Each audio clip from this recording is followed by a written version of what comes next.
Сайн байцгаана уу? Энэ өдрийн мэндийг хүргэе. За та бүхэндээ дэлхийн шилдэг маркетинг гэсэн сурал видеоныхон шинэ дугаарыг хүргэхэд бэлэн болоод байна.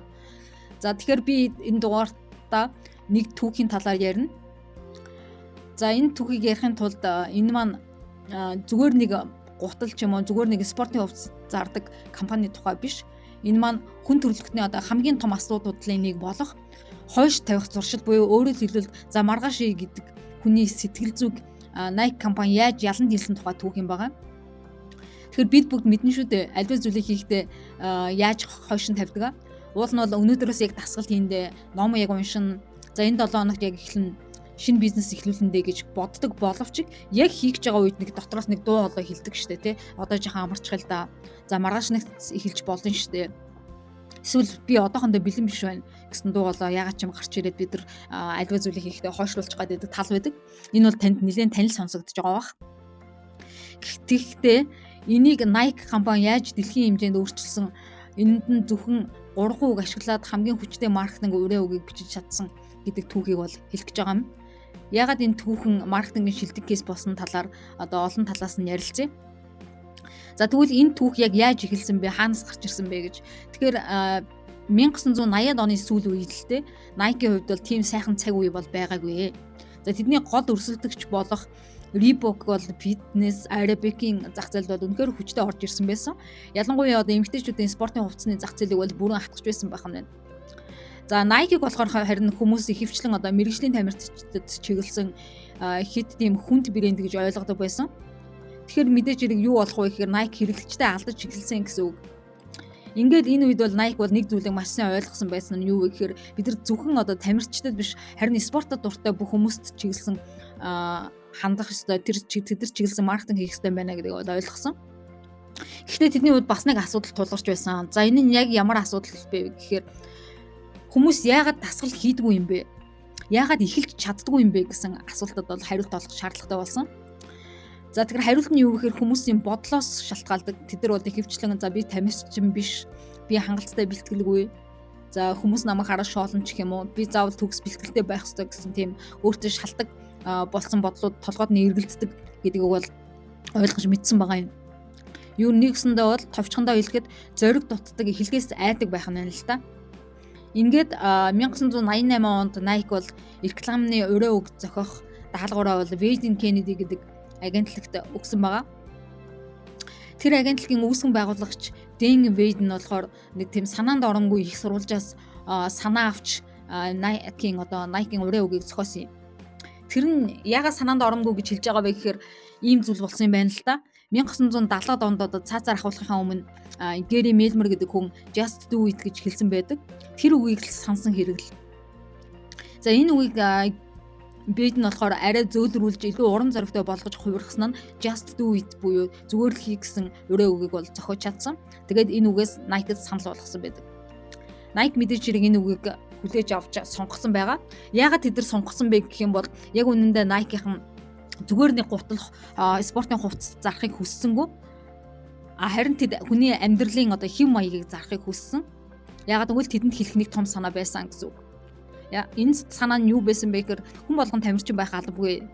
Гэхдээ чамд эхлэх зориг л хэрэгтэй. Зүгээр л хий гэсэн санааг бол илэрхийлэхийг хүссэн байгаа юм. Тэгэхээр энэ Just Do It гэдэг нь яагаад ийм хүчтэй үг болж хувирсан бэ? Стратеги нь юундэ байсан бэ гэхээр энэ бол зүгээр нэг өрөө үг биш. Хамгийн гол нь хүмүүст бол сэтгэл зүйн гайхалтай стратеги болж нөлөөлсөн гэсэн үг. За тэгэхээр нэгдүгürt яаж нөлөөлсөн юм бэ гэхээр аливаа зүйлийг хойшлуулах тэр сэтгэл зүйн дадлыг нь бол тас зогсооход бол тусалсан байгаа юм. Бид ямар нэг зүйлийг хийхдээ тарих маань үргэлж шалтгаан хайдаг штэ тий.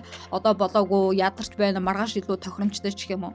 Харин Just Do It буюу зүгээр л хий гэдэг үг маань энэ бүгдийг тас огтолж битгий бодоод шууд эхэлт гэдгийг бол тушаадаг гэсэн үг. Өөрөөр хэлбэл энэ үг нь бол хүний тархины хамгийн их саад болоод байдаг болохгүй гэсэн тэр шалтгийг бол нэм үсэн унтрааж чаддаг гэсэн үг л тий. Хоёр дахь нь бол энэ бол хүн бүрийг оролцуулсан стратеги байж чадсан. Nike анхны сурчлагаандаа тэр 80 настай гүйдэг нэг хүнийг бол олж тоглуулсан байдаг. Үүгээрээ сурчлагаагаа хийж чадсан. Энэ маань Walt Shaker гээд 80 настай өдөр болгон 17 миль гүйдэг нэг өвөө байсан. Тэгэхээр Nike-ийн мессеж нь юуг илэрхийлэх хүссэн бэ гэхээр Энэ 80 настай хүн өдөр болгон 17 миль гүйж чаддаг байхад та ч гэсэн чадна шүү гэсэн мессежийг илэрхийлэхийг хүссэн гэсэн үг. Яагаад гэвэл Nike брэнд нь зөвхөн мэрэгжлийн тамирчид биш бүх хүнд хандахыг хүссэн учраас энэ брендийн үндэс нь энэ брендийн танигдсан хэрэглэгч нар нь болохоор олон хүн болж хүн бүрийн брэнд болж хувирсан гэсэн үг. Гурав дахь том философи стратеги нь юундаа байсан бэ гэхээр бусдын биш өөрийгөө яалах тухай философи байсан. Яг гэвэл Nike хийж одоо чи бусдаас илүү бай, хурдан бай гэж хэлээгүй. Тэдний хэлсэн гол илэрхийлэл нь юу байсан бэ гэхээр өчигдрийнхөө тэр өөрийгөө дав. Тэгвэл чи ялгч болно. Өчигдрийнхөө өөрөөсөө 1% илүү сайжруулсан хувилбар бай гэдгийг бол илэрхийлсэн гэсэн үг. Тэгэхээр эндээс юу харагдаж байгаа вэ гэхээр Nike бол зүгээр нэг бүтээгдэхүүн зараагүй юм байна. Харин өөрчлөлтийг зарсан юм байна. Nike-ийн өрөө үг бол урам зориг төсвөр төвчээр өөрийгөө даван туулахын бэлэг тэмдэг болсон юм байна гэдгийг бол ойлгож олно. За энэ өрөө үгийн үр дүнд юу болсон бэ гэхээр энэ стратеги яаж дэлхийг өөрчилсөн бэ? За мэдээж хэрэг энэ бол нэгдүгürt бол борлуулалтын тэрсэрлэг болсон нь бол ойлгомжтой. Энэ 88 онд эхэлсэн энэ компанид ажил эхэлснээс хойш бол 10 жилийн дараа Nike-ийн борлуулалт бол 800% бол өссөн гэж ярьдаг. 1.2 тэрбум долларын ашигтай байсан бол 9.2 тэрбум долларын ашигтай болж Reebok-г бол ардаа өрхөж чадсан. Нэгсэндээ дэлхийн даяарх хамгийн одоо тэргүүлэх брэнд бол үнэхээр болж чадсан. За брэндийнх нь утга философи нь бол Nike бол зүгээр нэг гутал байхаа болчихсон, өөрийгөө хөгжүүлэх зоригтой байхыг хэлэх гэсэн утга бүхий соёл болж хувирч чадсан байдаг. Ерөөсөө хүмүүс just do it гэдэг үгийг хараад би чадна, би эхлэн, би айцаа дарна гэж боддог болчихсон. Нэгсэндээ соёлын нөлөө нь бол хүмүүсийн амьдралд хэрэглээд зүгээр нэг ураа үг байснаас хэтрээд хүмүүсийн амьдралд одоо өдөр тутамд нь хүч, уран зориг өгдөг тэр үг болж хувирсан гэсэн үг. Дасгатай хийж байхдаа хэцүү шийдвэр гаргаж байхдаа за ямар нэгэн муу зуршлаас салмаар байгаа үедээ хүмүүс өөрсдөө хэлдэг байх нь шүү дээ. Just do it гэж. За энэ бол маркетингийн хамгийн том ялалт нь байсан. Энэ үрээ үг амьдралын нэг хэсэг болгож чадсан гэдэг нь бол Nike-ийн хувьд бол маш том амжилт байсан. За би энэ видео хийхдээ ч гэсэн өөртөө яах нь зүгээр л хий гэж хэлж альва нэг хойш тавилтыг шалтгаан тоочлоггүйгээр даван туулж чадаж хийсэн гэж ойлгож олно. Тэгэхээр та ч гэсэн ямар нэг зүйлийг одоо эхлүүлэхдээ хэрвээ ямар нэгэн зүйл эхлүүлэхээс имиж байгаа бол эргэлзэж байгаа бол айдас төрөд байгаа бол толгойдоо ямар нэгэн шалтгаан бодоод байгаа бол Nike-ийн бидэнд өгсөн энэ өрөө үгийг санаарай. За бизнесээ эхлүүлэх байгаа бол эсвэл хийх гэж байсан зүйлээ хойшлуулж байгаа бол за эрүүл амьдралын зорилго тавьсан ч гэсэн хэлж чадахгүй байгаа бол ерөөсөө хүлээх хэрэггүй, эргэлзэх хэрэггүй, зүгээр л хийх хэрэгтэй.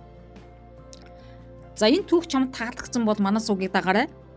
Дэлхийн шилдэг маркетингийн түүхүүдийг цаашид хамт үзэхийг хүсвэл цугийн минь дагаад лайка дараад subscribe хийгээрэй. Дараагийнхаа видеонд уулзцгаая.